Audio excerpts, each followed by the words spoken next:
Hey guys, it's LoLo with Grateful Gratitude, and of course I'm with my new partner in these videos, Tunya Green. And it's coming to the end of the year, and I did a community impact report for Grateful Gratitude and all the things that I was blessed to get to do this year. And many of the things that I was blessed with, Tunya was by my side. So as I was sitting there doing this, I said, God, why did you choose me to do this? It says in the Bible that he picks the most broken, the ones that are not prepared to do a ministry. And this year's been really impactful. And with you coming on with me and witnessing some of these things, not only does it make my ministry more credible because other people can testify about what's happening, but it also draws me closer to God, closer to you, closer to my family, and closer to a community that I was never a part of. Right. What do you think? It definitely has grown me closer to God. It has brought some awareness to my life that I know it exists, but we're in such a prominent community, but wow. You take me into these events and places and I don't always know what we're getting into. And I'm supposed to be the strong one, we're the backbone. These people are the broken people, the unfortunate, and I'm the one that ends up crying and gets changed by what you bring me to. And I'm so thankful for that God uses you to place me in these places with these individuals. Yeah. And some of the things that Tunya has stepped up and done with me was a evening of empowerment. Which was powerful because of COVID. The last event they did had a very small turnout. This was huge. There were people there that we were holding hands with that were just so anxious and such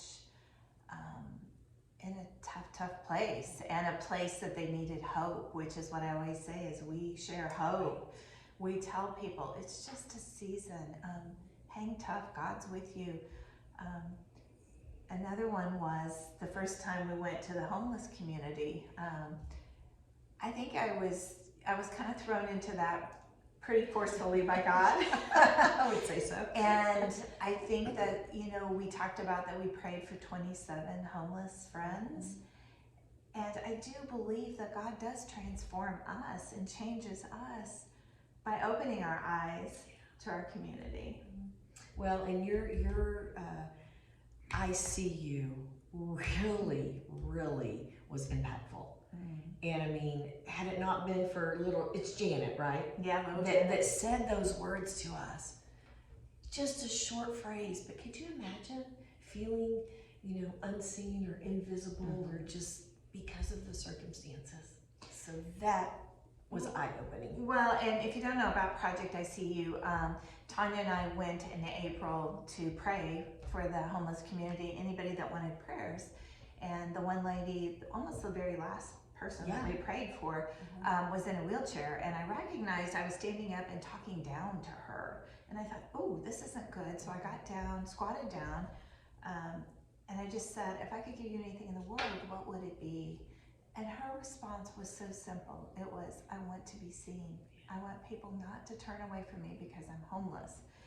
And man, I looked at Tunya and I thought, oh, we got to do something about this. So we made the bracelets that said Project I See You, and we encouraged our community to hand these out when we saw someone who was marginalized or someone who maybe needed the hope or just needed to know they're not alone, that we see them. And then we went back at Thanksgiving. Yes. To serve that same community their Thanksgiving meal. And Janet and Eric were there, and she was wearing one of the bracelets because they had been given it out at an event a few weeks earlier. And I pointed to it and I said, do you realize you are that bracelet? You are the reason there is a bracelet. And my gosh, what did her self-confidence do? Yeah. It was beautiful. Yeah. And really, she said, we were handing out the bracelets, and I said, you see that lady over there? Make sure she sees that you're wearing a bracelet. And she would just start in conversation, hey, that's my bracelet. Did you know that's my bracelet? And, I think God knew that we needed to see that, and we needed to know that there are times we need to be seen too. Oh, yeah. And I love that we get to go back to that community, that it's not a one time does it and you're done.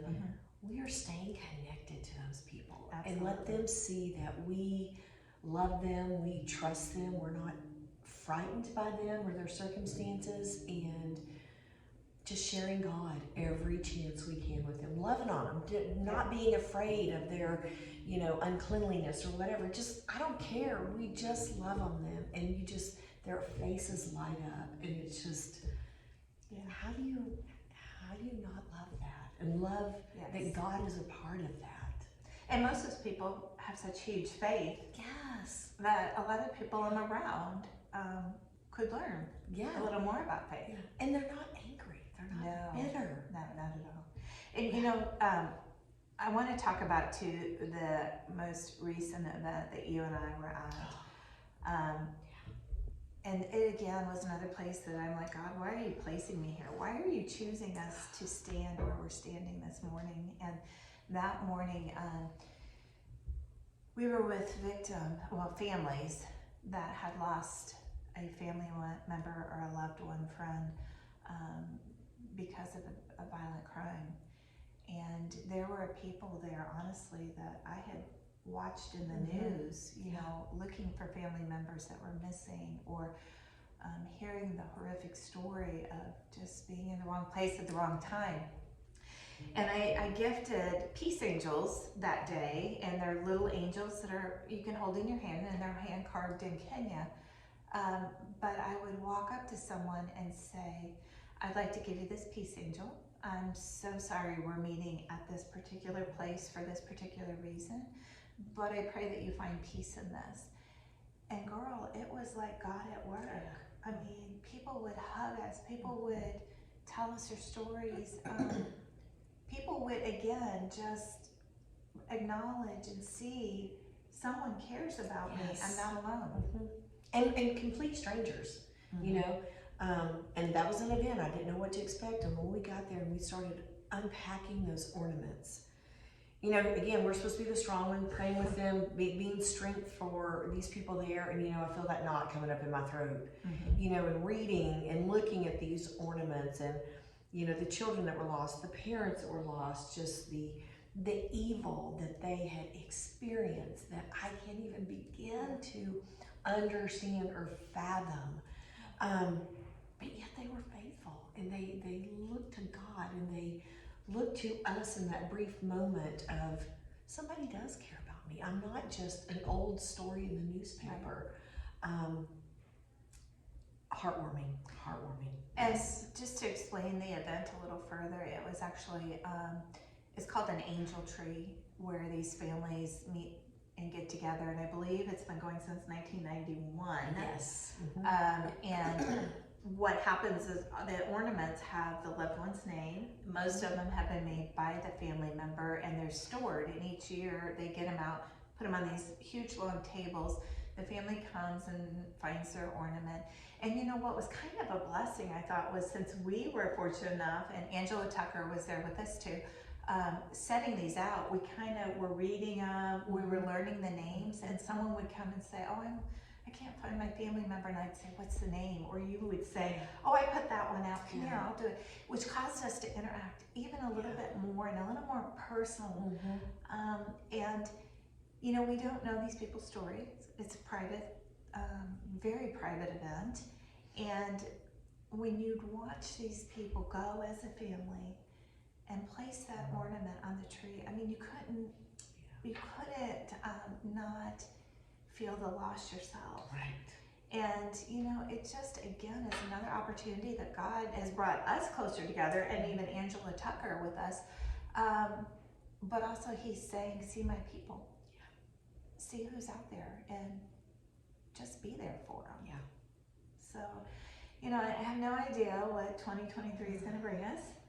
I do feel like it's going to be a very powerful year in my ministry and in your growth. I hope so, yes. I see God saying, you did a lot this year, but, hold on to your britches. That's right. Here we come. Next year's bigger. Yeah. Seems to find something for us. And, I just, my biggest thing is I always want my donors to know that I don't care if it's $5 or 500.